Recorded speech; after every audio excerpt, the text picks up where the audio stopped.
안녕하세요. 법구경 이야기 독송에 오신 여러분을 환영합니다. 한산 스님입니다. 오늘은 부처님께서 법구경 개송 3, 4번을 설하신 인연담을 알아보도록 하겠습니다. 세 번째 이야기, 거만한 띠싸 비구. 부처님께서 제타와나에 계실 때 띠싸 비구와 관련해서 개송 3, 4번을 설하셨다. 띠싸 비구는 부처님의 아버지 수토다나 왕의 누이 동생의 아들로 부처님과는 고종 사촌이었다. 그는 나이가 들어 출가하였는데 몸이 뚱뚱하여 띠싸, 뚱보라고 불리었다. 그는 부처님과 친척이라는 것을 은근히 자랑하고 뻐기고 있었으며 자주 가사를 염색하여 깔끔하게 입고서 법당의 한가운데 앉아 있곤 했다. 어느 날 먼 곳에서 제타와나에 도착한 일단의 비구들이 부처님을 뵙기 위해 법당에 들어왔다가 띠싸 비구를 보았다. 그들은 그가 대장로 중 한 명일 거라고 생각하고 다가가 다리를 주물러 드리면서 아랫사람이 갖추어야 할 예의를 갖추어도 되느냐고 물었다. 띠싸는 침묵으로 이를 당연하다는 듯이 받아들였다. 이때 어떤 젊은 비구가 그에게 물었다. 스님은 몇 안거를 보내셨습니까? 나는 나이가 들어 출가했기 때문에 아직 한 안거도 지내지 않았습니다. 이제 갓 출가하여 승납이 1년도 안 된 신출내기 비구라는 말에 승납이 오래된 젊은 비구가 꾸짖었다. 이 오만한 늙은 비구여, 자신이 대단한 존재라고 생각하는 모양이구려. 그대 앞에 있는 대선배 비구들을 보면서 삼배를 올리지 않고 선배들이 그대에게 봉사하겠다고 제의하자 침묵으로 응낙하였소. 게다가 이런 잘못을 저지르면서도 조그마한 양심의 가책도 없구려. 그렇게 말하면서 젊은 비구는 띠싸 비구에게 모욕을 주었다. 띠싸 비구는 까띠아 계급의 우월감을 드러내면서 거만한 목소리로 말했다. 까띠아 계급은 크사트리아로 인도의 사성 계급 바라문 크사트리아 바이샤 수드라의 하나로 전사 계급이며 왕족과 귀족들이 여기에 속합니다. 당신들은 누구를 칭견하려고 여기에 왔습니까? 우리는 부처님을 칭견하려고 왔습니다. 나를 잘 모르는 모양인데 나로 말할 것 같으면 까띠아 계급의 왕족으로 부처님과 사촌입니다. 내가 당신 모두를 쫓아버릴 수도 있습니다. 그는 슬픈 얼굴로 울며 부처님에게 갔다. 비구들은 띠싸 비구가 홀로 부처님에게 가면 문제가 복잡해질까 보아 모두 띠싸를 뒤따라가서 부처님께 삼배를 올리고 공손히 한쪽 곁에 앉았다. 띠싸여, 왜 그렇게 슬픈 얼굴로 눈물을 흘리느냐? 부처님이시여, 이 비구들이 나를 모욕했습니다. 그때 너는 어디에 앉아 있었느냐? 법당 한가운데 앉아 있었습니다. 너는 비구들이 들어오는 것을 보았느냐? 부처님이시여, 보았습니다. 너는 일어나 그들에게 인사하고 공손히 맞이하였느냐? 부처님이시여, 그렇게 하지 않았습니다. 그들에게 세면 도구를 챙겨 드렸느냐? 부처님이시여, 그렇게 하지 않았습니다. 그들에게 시중 들며 마실 물을 가져다 주었느냐? 부처님이시여, 아무것도 가져다 주지 않았습니다. 그들에게 앉을 자리를 제공하고 발을 주물러 주었느냐? 부처님이시여, 그렇게 하지 않았습니다. 띠싸여, 이 승남 높은 비구들에게 이 모든 시중을 들었어야 해 옳다. 이런 의무를 하지도 않은 사람은 법당에 앉아 있을 자격이 없다. 비난받아 마땅한 사람은 바로 너다. 그들에게 용서를 구해라. 부처님이시여, 저는 용서를 구하지 않겠습니다. 비구들이 부처님께 말씀드렸다. 부처님이시여, 이 비구는 억지가 심합니다. 비구들이여, 그가 억지를 부리는 것은 이번이 처음이 아니다. 과거 생에서도 이렇게 억지를 부렸었다. 부처님이시여, 그가 과거 생에는 어떻게 억지를 부렸습니까? 비구들이여, 이야기해 줄 것이니 잘 들어라. 띠싸 비구의 과거생, 데왈라와 나라다. 옛날에 베나레스의 왕이 베나레스를 통치하던 시절에 데왈라라는 사문이 히말라야 산에서 8개월을 살다가 4개월은 도시 근처에서 지내면서 짜고 신 음식을 섭취하려고 히말라야에서 내려왔다. 그는 성문에 들어서다가 두 소년을 보고 물었다. 수행자가 이 도시에 들어오면 보통 어디서 하룻밤을 묵는가? 옹기장이 작업장에 가면 하룻밤을 지낼 수 있습니다. 데왈라는 옹기장이 작업장으로 가서 물었다. 주인장, 괜찮으시다면 여기서 하룻밤을 지낼까 합니다. 옹기장이는 고개를 돌려 바라보며 말했다. 존자님, 오늘 밤에는 할 일도 없고 작업장은 아주 넓으니 여기서 하룻밤 머무셔도 좋습니다. 데왈라가 작업장에 들어가 앉자마자 히말라야에서 돌아온 나라다라는 사문이 옹기장이에게 하룻밤 묵어갈 것을 청하였다.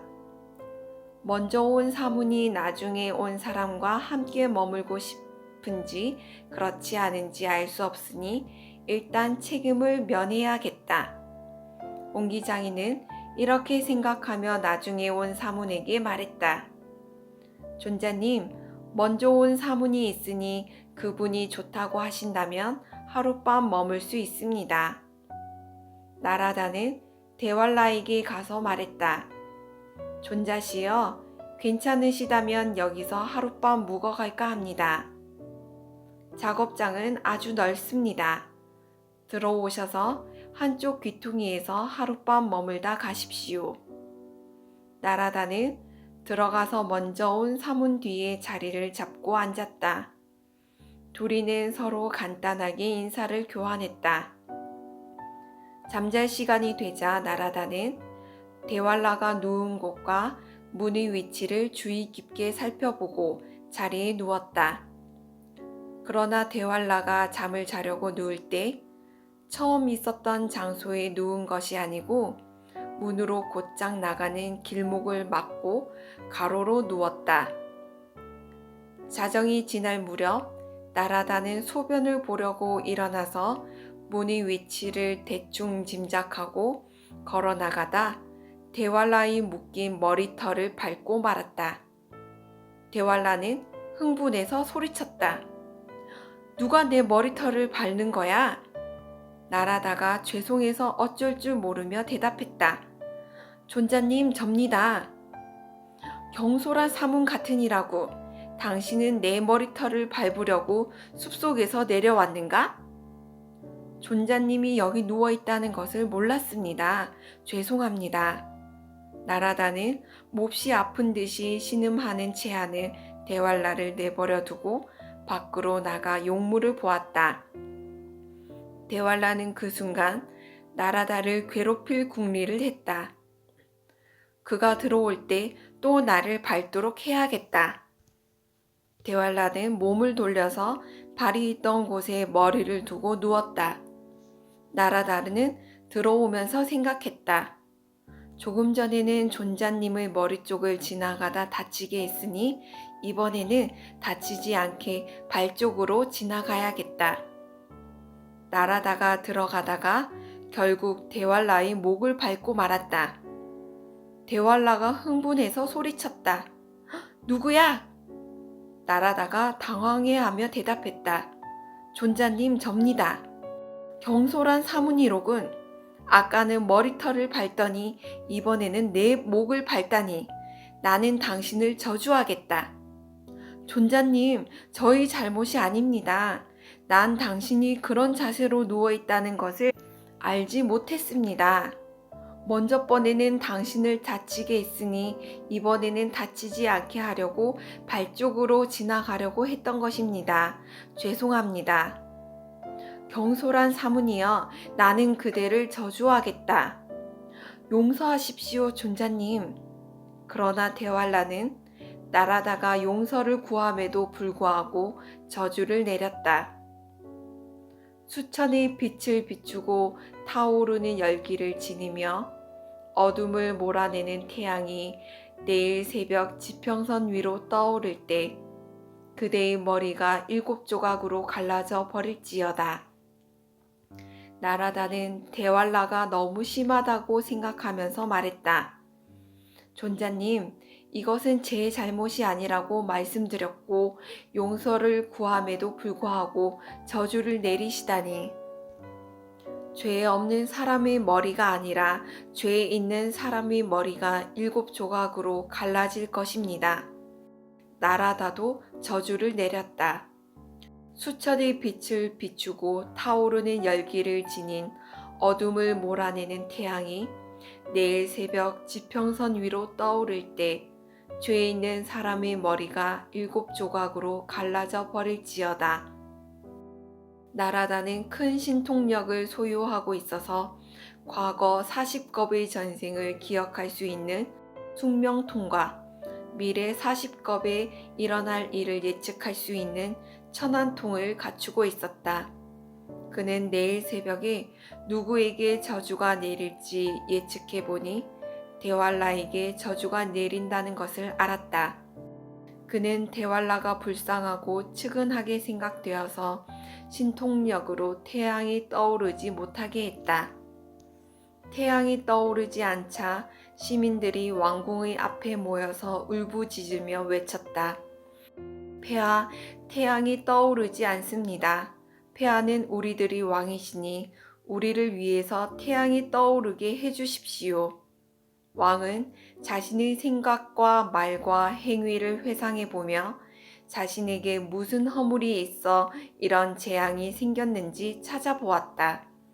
하지만 아무래도 자신에게는 잘못이 없었다. 어째서 이런 일이 일어났는가? 그것은 사문들의 싸움 때문일지도 모른다는 생각이 들어 물었다. 이 도시에 사문들이 있느냐? 폐하, 지난밤에 옹기장이 작업장에 2 사문이 도착했다고 합니다. 왕은 즉시 시종들에게 횃불을 들게 하고 옹기장이 작업장으로 가서 나라다에게 삼배를 올리고 경건하게 한쪽에 앉아서 물었다. 나라다여, 잠부디빠 나라 사람들은 항상 하던 일을 해야 하는데 어째서 이 세상이 어둠에 덮여 있는지 저에게 말씀해 주시지 않으시렵니까? 나라다는 어떻게 해서 이런 일이 일어났는지 설명해 주었다. 이렇게 해서 저 사문이 나를 저주했고 나도 그에게 저주를 내렸습니다. 나에게 잘못이 없습니다. 우리 중에 저주가 내린 사람에게 잘못이 있는 것입니다. 나는 저주를 내리고 나서 누구에게 저주가 내릴지 천안으로 살펴보았는데 태양이 떠오르자마자 저 사문이 저주를 받아 머리가 7조각이 난다는 것을 알고 측은한 마음이 생겨서 태양이 떠오르지 못하게 한 것입니다. 존자님, 그러면 어떻게 하면 저 사문에게 내린 저주가 풀리고 그가 파멸에서 벗어날 수 있습니까? 나에게 용서를 구하면 저주가 풀리고 파멸에서 벗어날 수 있습니다. 좋습니다. 왕은 데왈라에게 가서 요청했다. 저분에게 용서를 구하시오. 데왈라는 억지를 부리기 시작했다. 대왕이시여, 저 녀석이 내 머리를 밟고 내 목을 밟았습니다. 나는 경솔한 사문에게 용서를 구하지 않겠습니다. 존자님, 용서를 구하시오. 그렇게 억지를 부리면 안 됩니다. 대왕이시여, 나는 용서를 구하지 않겠습니다. 당신의 머리는 7조각이 날 것입니다. 그런다고 해도 용서를 구하지 않겠습니다. 당신은 자유의지로는 용서를 구하지 않을 거라는 것을 알겠습니다. 왕은 그의 손, 발, 복부를 붙잡게 해서 나라다의 발 앞에 끌고 가서 억지로 무릎을 꿇게 하고 머리를 조아리게 하자 나라다가 말했다. 존자님, 일어나십시오. 난 당신을 용서합니다.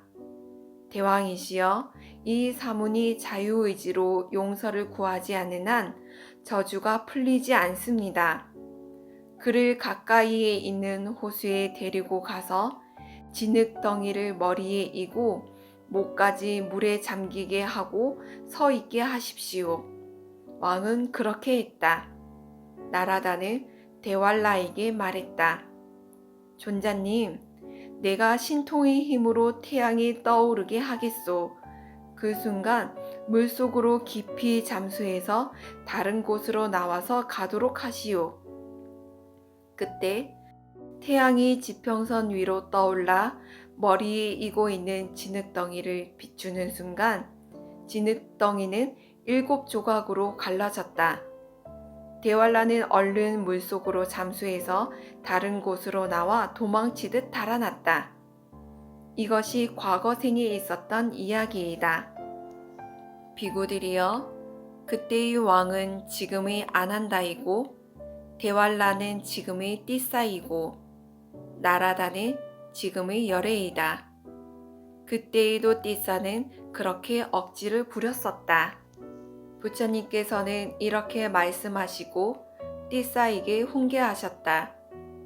띠사여, 누가 나를 모욕했고 누가 나를 때렸고 누가 나를 패배시켰고 누가 내 물건을 훔쳐갔다고 생각한다면 미워하는 마음이 그치지 않는다.